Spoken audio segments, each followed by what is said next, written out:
Merhaba arkadaşlar, gene karşınızdayım. Yeni bir eklenti incelemesi. Bu videomuzda bir güvenlik eklentisi inceleyeceğiz arkadaşlar. Hatta geçenlerde bir tane daha incelemiştik. Onu da kanalda seyredebilirsiniz. Şimdi bu eklentiyle aslında bir önceki çalıştığımız eklentiyi karşılaştırdığınızda baya bir fark olduğunu göreceksiniz. Bu eklentide, bu videoda anlatacağım eklentide birçok özellik var ve ücretsiz arkadaşlar. Ben eklentiyi kurdum, demo sayfamda denedim, internette denedim özellikle de. Ne bileyim çok hoşuma gitti. Ücretsiz olması ve birçok özelliğinin olması, imkanları falan gayet iyi. Tavsiye ederim. Başlangıç seviyesinde bir güvenlik eklentisi arıyorsanız bence bu eklentiyi kaçırmayın. Eklenti böyle çok bilindik bir eklenti değil aslında. Benim de işte incelemelerim arasında çıktı buldum. İnceledim arkadaşlar. Kullanışı falan ne bileyim gayet iyi. Türkçe dil dosyasını da hazırladım. Bayağı da Türkçeleşiyor zaten. Büyük bir kısmı Türkçeleşiyor. Size yardımcı oluyor. Yani bir nasıl diyeyim size? Bir ayarı yaparken anlatıyor size zaten. Orada gösteriyor. Soru işaretlere bastığınız zaman info diyeyim size. Kısa bilgiler veriyor. Ne işe yaradığını, ne yapmak istediğini falan orada gösteriyor zaten. Anlatıyor. Yazıyor zaten. Gayet kullanışlı. Ekranda inceleyeceğiz onu zaten ama ekranda böyle ben internet sayfamdaki bazı kısımların resimlerini çekeceğim ama onları flu yapacağım. Çünkü kullanıcılarımızın IP numaraları var, isimleri falan var. Onları göstermek istemiyorum. Kişisel veri sonuçta. Ama Localhost'ta denediğimizde de gerçi gene anlayacaksınız nerede ne olduğunu da görürsünüz zaten arkadaşlar. Lafı çok uzatmayacağım. Eklentiyi hemen kuralım. Bir incelemesini yapalım hemen bakalım şöyle. Ben kendi siteme de kurdum bunu açıkça söylüyorum. Kendi siteme de kurdum. maxentbet.com sitemde de kurulu bu. Bunu kullanacağım. Ve bundan sonra da başlangıç seviyesindeki güvenlik eklentisi olarak da tahminimce artık bunu kullanırım diye. Bundan daha iyi bir eklenti karşıma çıkmazsa bunu kullanırım. Ve hemen eklentinin geliştiricinin WordPress sayfasına bir gidelim bakalım. Orada işte Türkçe sayfasına bir bakalım. Linklerinde zaten videonun açıklamalar kısmında olacak. Oradan da ulaşabilirsiniz. Hadi gidelim.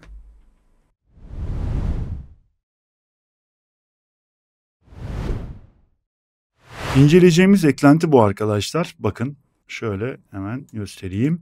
Bu geliştiricinin WordPress sayfası. Bu sayfanın linkleri videonun açıklamalar kısmında olacak arkadaşlar. Türkçesine geçelim. Türkçesi çok komik. Kıyamet Miyav diye Türkçe'ye çeviriyor tabii ki. Geliştiricisi falan sürümü bakalım en son WordPress sürümüyle çalışıyor arkadaşlar. Ben de test ettim zaten çalışıyor. Türkçe çevirin zaten arkadaşlar ve okuyun. Bakın özellikle okuyun diyorum çünkü benim atladığım kısımlar olabiliyor. Mesela en basitinde ben gerçi not aldım ama geçenlerde eklediğimiz işte bu güvenlik eklentisinde yalnızca bir kaba kuvvetle oturma açma hani koruması vardı arkadaşlar. Bunda mesela bakın bu zaten var.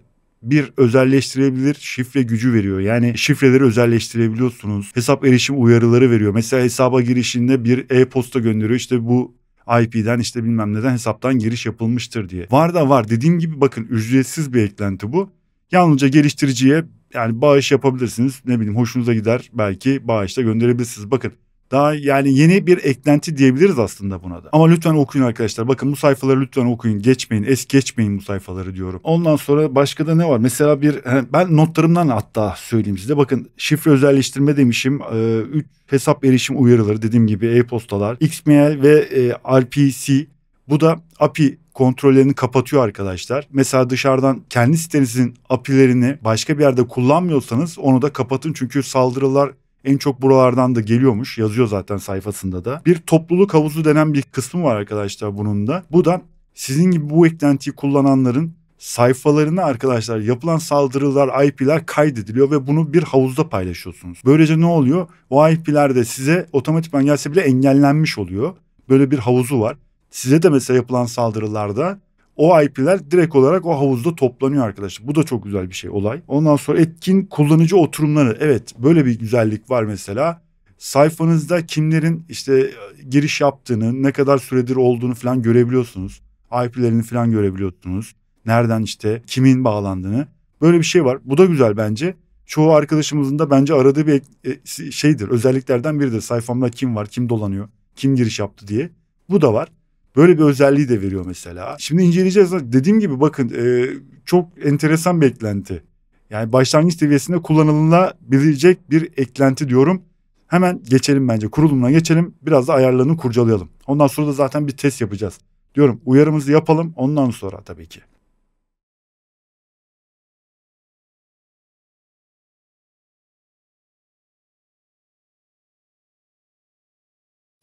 Eklentiyi Localhost'ta inceleyeceğiz arkadaşlar. Dediğim gibi ben internette de denedim çalışıyor. Localhost'ta da deneyeceğim. Şimdi hemen geçelim. Bu sayfada yapıyoruz. Bakın lokal hostumuzda hemen eklentinin kurulumuna geçelim. WordPress kontrol panelimize geldik. Eklentiler, yeni eklenti ekle diyorum. Arama kısmına eklentinin ismini yazıyorsunuz ya da yapıştırın. Şöyle direkt zaten çıkacak. Gördüğünüz gibi. Geliştiricinin zaten 2 tane herhalde. 2 tane mi var? 2 tane mi? Bilmiyorum artık kaç tane eklentisi var da. Kuracağımız eklenti. Kuruyorum ve etkinleştiriyorum. Eklenti kuruldu. Etkinleştirici. Şimdi başlangıç sayfasına şöyle bir gidelim. Hemen aşağılarda çıkacak zaten. Evet. Sol tarafta hemen direkt kedi, yani kedi sembolü var arkadaşlar. Öyle diyeyim size. Bakın sol tarafa geldi. Ayarları falan var. Şimdi şöyle de bir bakalım, hatta göstereyim. Hemen dil dosyasını yükleyeceğiz arkadaşlar. Türkçe dil dosyasını yükleyeceğiz. Ne yapalım? Loco üzerinden, Loco Translate üzerinden Türkçe dil dosyasını yükleyelim. WordPress kontrol panelindeyiz. Loco Translate'e geliyorum. Eklentiler kısmına. Eklentimizi buluyoruz. Direkt zaten en başta çıktı. Po yükle diyorum arkadaşlar. Türkçe dil dosyasını yükleyeceğiz. Loco klasörünün üstüne yükleyeceğim arkadaşlar. Loco'da, yani Loco klasöründe bulunsun. Hemen dil dosyamı seçiyorum. Oraya getirdim. Dosya seç kısmına yükle diyorum. Evet. Hemen şimdi bir bakalım. Evet, gördüğünüz gibi Türkçeleşti. Ne yapalım? Hemen eklentiye geçip ayarlarından başlayalım arkadaşlar. WordPress kontrol panelindeyiz. Eklentimize geliyorum. Sol tarafta gördüğünüz gibi ayarlar, oturum açma etkinliği, giriş istatistikleri, araçlar, referanslar. Şimdi ayarlar kısmıyla başlayalım hemen. Ayarlar sekmesinde zaten yani hemen hemen burada işimiz var zaten. Başka çok fazla bir işimiz kalmayacak. Burada ayarlamaları yaptıktan sonra işimiz hemen bitiyor diyebilirim.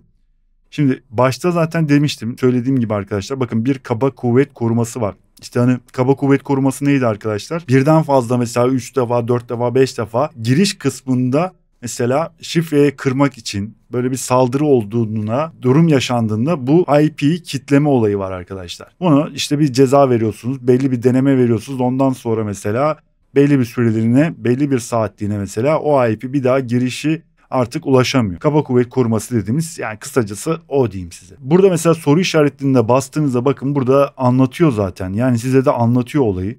Ne işe yaradığını, ne yaptığını, ne ettiğini hemen hemen bütün hepsinde var neredeyse ayarların kısmında. Bunları muhakkak okuyun arkadaşlar ki işinize çok yarayacak. Bir de 5 deneme, başarısız denemeden sonra kitlesin. Alt A hata sınırı, bu da IP'lerde IP4 ve IP6 var arkadaşlar, biliyorsunuz. IP6'larda mesela farklı olabiliyor. Sürekli IP değişebiliyor. O da değişmesinden dolayı da 20 olarak, yani varsayılan tabii ki bu. Bunu siz kendinize ayarlayabilirsiniz ama tahmin olarak 4 ve 5 katı diyor. Bakın burada da zaten yazıyor. Bu değeri tek tek hata sınırında 4-5 kat daha yükseğine, yani yapın diyor. İşte 4 kat olursa da işte 20. Öyle düşünün. 720 dakika 12 saat boyunca cezalanıyor. Giremiyor. Giriş başarılı olunca sıfırla. Cezası kalktıktan sonra eğer doğru kullanıcı ismiyle ya da e-postasıyla ve şifreyle girdiğinde artık o ceza sıfırlanmış oluyor.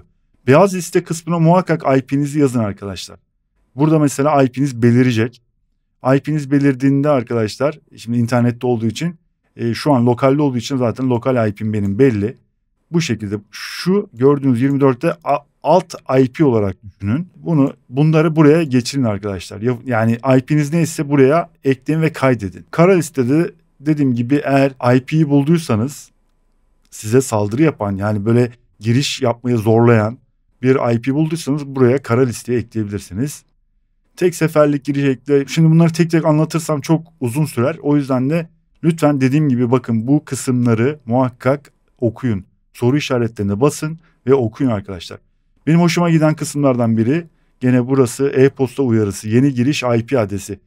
IP adresiyle girdiğiniz zaman, yeni bir IP ile girdiğiniz zaman hesabınızda, yani bir giriş yapıldığında bir e-posta geliyor. E-postada anlatıyor işte şu IP üzerinden hesabınıza giriş yapılmıştır diye. Veri saklama, kullanıcı kaydı kısmı var. Mesela şu çerez desteği bence açmak mantıklı, ben açıyorum. Ondan sonra honeypot diye bir mesela recaptcha muhakkak kullanmıyorsanız da honeypot kullanın arkadaşlar. Bakın spamdır, bu da spam için. Bunlar etkili oluyor.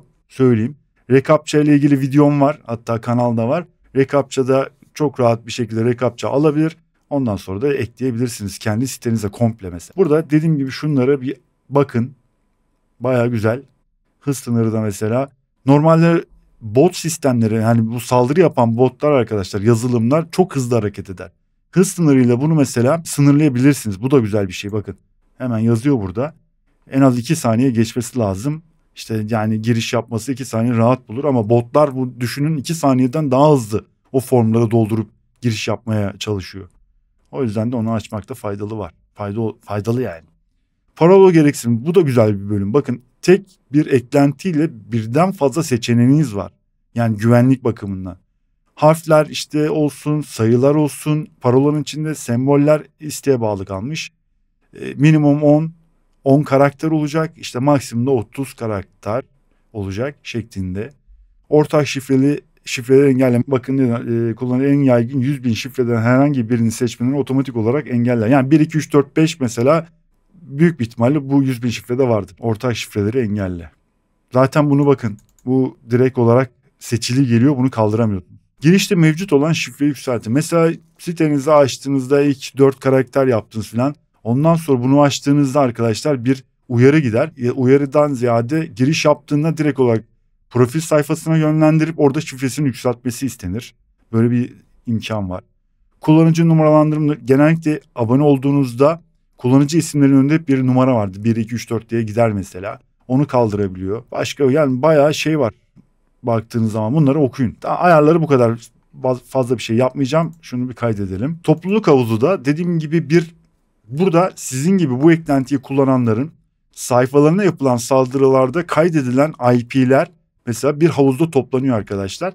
Sizin sayfanızda da mesela olduğu zaman siz de topluyorsunuz. Bu veriyi gönderiyorsunuz. Havuzda toplanıyor bu veri. Böylece ne oluyor? Çok kısa sürede büyük bir havuza sahip oluyorsunuz. Ve bu IP'ler mesela siz başkasına saldıran IP'ler sizin sayfanıza direkt olarak engellenmiş oluyor saldırmaya kalkışsa. O yüzden de topluluğa katılın. Buna basmanız lazım. Şimdi biz lokalde olduğumuz için buna gerek yok. VP yapılandırma demiş. Bu da VP config, yani WordPress config sayfasının buradan görebiliyorsunuz. Neler olduğunu, ne ettiğini falan burada yazıyor. Başka da bir şey, bakın VP config dosyasının içeriğini gösteriyor size. Açıklama kısmı falan var. Oturum açma etkinliğine bakalım. Oturum açma etkinliği verileri 90 günden sonra budanmıştır falan diyor. Hiçbir kayıt aramayla eşleşmeden özgürüm. Şu an tabii ki herhangi bir giriş yok sayfaya. Giriş olmadığı için burada bir şey görmüyorsunuz. Ben buraya şimdi kendi internet sistemle fotoğrafını, yani ekran görüntüsünü alacağım. Onu göstereceğim. Güzel bir şey. Burada mesela belli bir tarih aralığında mesela IP adresleri, işte kullanıcı adları, kimler girmiş, tarihler arasında. Bunlara bakabiliyorsunuz. Giriş hapishanesi var. Bakın, tebrikler, şu anda hiç kimse siteden men edilmiyor. Güzel. Giriş istatistiklerine geçelim. Burada da herhangi bir istatistik yok. Dışa aktarabiliyorsunuz. Araçlara bakalım. Araçlarda işte bakın tüm şifreleri sıfırla. Mesela sitenize bir saldırı oldu, hacklendiniz yani. Siteniz girildi, art niyetli, kötü niyetli insanlar, ama siz sayfanızı tekrar alabildiğiniz icabında ya da yedeklerinden. Buradan bunu seçtiğinizde bakın e-posta bildirimleri gönder. Bütün kullanıcılarınıza e-posta gönderip şifrelerin sıfırlanması. Hatta burada da yazıyordu. Bakın. Burada da yazıyor. Kullanıcılar şifrelerin sıfırlaması lazım. Öyle bir seçenek de var. Güzel yapmışlar. Bunu da düşünmüşler. Bakın, oturumlarda şu anki etkin kullanıcı oturumları gördüğünüz gibi kullanıcı adım, işte oturum açma adım falan derken hepsini gösteriyor burada. Süreyi gösteriyor bakın. Çerez yönetimini açtığım için şu an 4. ayın 6'sı, yani bugünden 4. ayın 20'sine kadar o çerez devam edecek. Ondan sonra da zaten silinecek. Bir daha giriş yapacağım şifremi yazıp. Böyle güzel bir seçenek de yapmışlar. Referanslara bakalım. Referanslarda da burada da arkadaşlar şöyle, hatta şöyle çevireyim.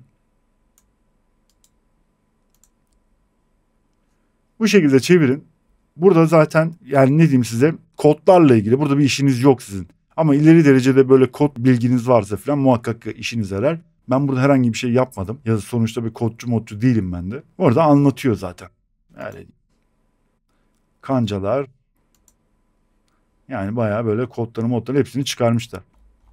Şimdi ne yapalım? Ayarlarda bu kadar arkadaşlar. İşte dediğim gibi bu ayarlar kısmında kendi sayfanıza göre, sitenize göre ayarlayın arkadaşlar. Bunları yapın. Şu soru işaretleri bakın, okuyun. Ne işe yaradığını, ne yaptığını, ne ettiğini bir bakın. Ondan sonra da ona göre de ayarlarını yaparsınız. Ama sitenizi muhakkak yedeğine alın arkadaşlar. Alın.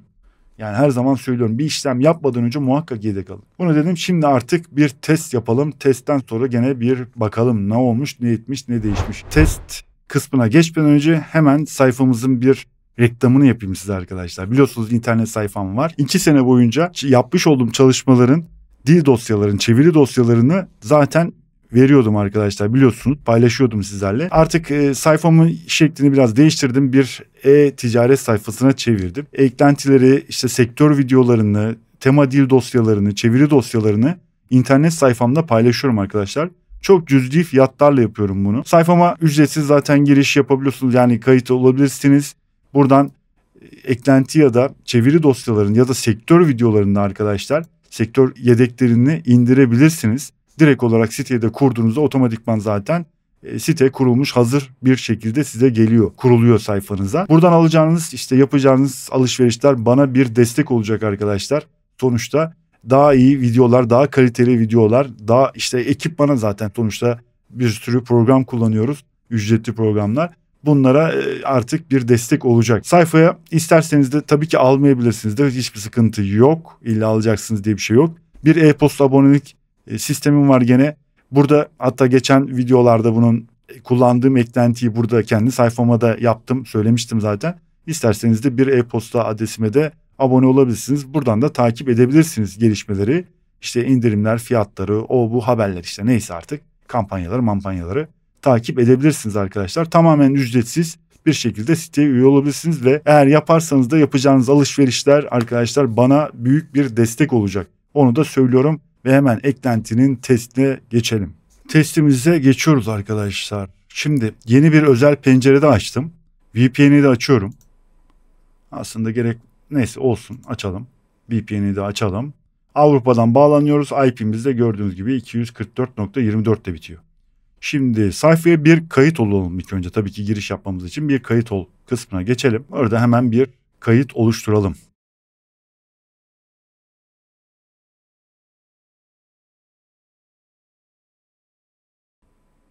Evet. Sayfaya girdik. Hesabıma gidelim bakalım. Şu an hesapta, yani giriş yaptık. Sayfaya bir giriş yaptık. Şöyle şunu bir aşağı indirelim. Buradan da şimdi bir bakalım. Şöyle yenileyelim bir sayfayı ilk önce. Oturum açma etkinliğine bir bakalım. Henüz herhangi bir şey yok.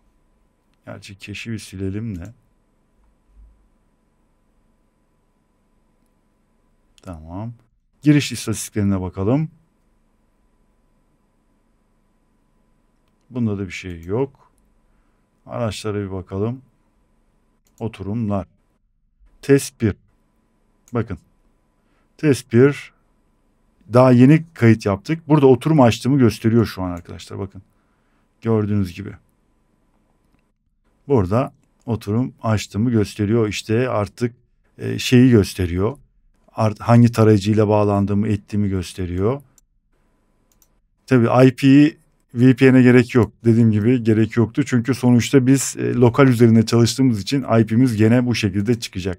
Ama normalde internet üzerinde olsaydı farklı IP numaramız falan belli olacaktı zaten. Bir tek biz varız tabii ki.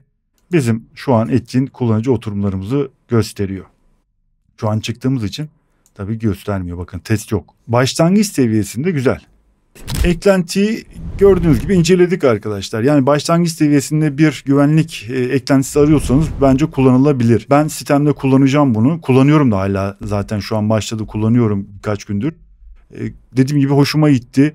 Bayağı detaylı özellikle ve ücretsiz, yani ücretsiz ve birçok eklentinin farklı mesela birden fazla eklentinin yapacağı özelliği bir eklenti yapıyor.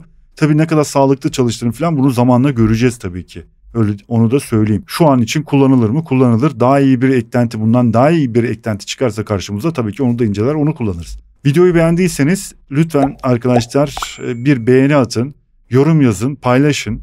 Böylece daha çok arkadaşımıza ulaşmış oluruz. Abone değilseniz de lütfen, her seferinde söylüyorum, söylemek istemiyorum ama söylemek zorunda kalıyorum. Arkadaşlar izleyenlerin çoğu abone değil ne yazık ki. Abone olmak ücretsiz biliyorsunuz. Lütfen bu emeklerin karşılığında abone olursanız sevinirim. Bu video belki bayramdan sonra olur. Eğer bayramlaşamasak da buradan da tüm arkadaşlarımızın, tüm takipçi arkadaşlarımın bayramlarını, Ramazan bayramlarını kutluyorum arkadaşlar. Nice nice bayramlara sağlıkla, sıhhatle girmek nasip etsin inşallah. O yüzden de görüşmek üzere. Kendinize iyi bakın. Hoşça kalın.